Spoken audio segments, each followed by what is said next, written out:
சென்னை மாநகராட்சி சார்பில் நீர்நிலைகளை தூர்வாருவதற்கான புதிதாக வாங்கப்பட்ட 3 ஆம்பிபியஸ் எக்ஸ்கவேட்டர் இயந்திரங்களின் செயல்பாட்டை அமைச்சர் கே. நேரு துவக்கி வைத்தார். இது தொடர்பான மேலும் தகவல்களை எமது செய்தியாளர் பிரகாஷ் வழங்க கேட்போம். பிரகாஷ், விரிவான தகவல்கள் என்ன?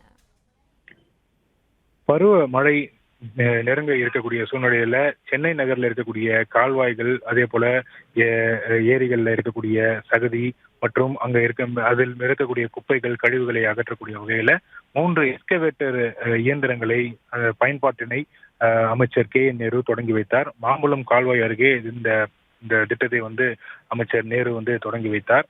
சென்னை மாநகராட்சியில இந்த ஏரிகள், குளம், அதே போல கால்வாய்கள்ல இருக்கக்கூடிய கழிவுகளை அகற்றுவதற்காக 3 ஆம்பிபியஸ் எக்ஸ்கவேட்டர் இயந்திரங்கள் வாங்கப்பட்டிருக்கிறது. தலா 2,47,00,000 ரூபாய் மதிப்பீட்டில் இந்த இயந்திரங்கள் வாங்கப்பட்டிருக்கிறது.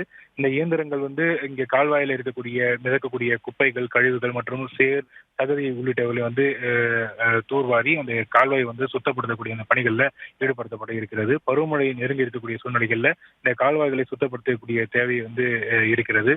இதனால வெள்ளப்பெருக்கு ஏற்படுவதை தடுக்கக்கூடிய வகையில இந்த பணிகளானது தற்போது தொடங்கி வைக்கப்பட்டிருக்கிறது.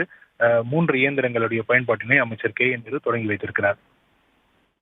பிளே ஸ்டோர் மற்றும் ஆப் ஸ்டோரில் இருந்து பாலிமர் செயலியை QR கோடு மூலம் பதிவிறக்கம் செய்யுங்கள். செய்திகளை உடனுக்குடன் பெறுங்கள்.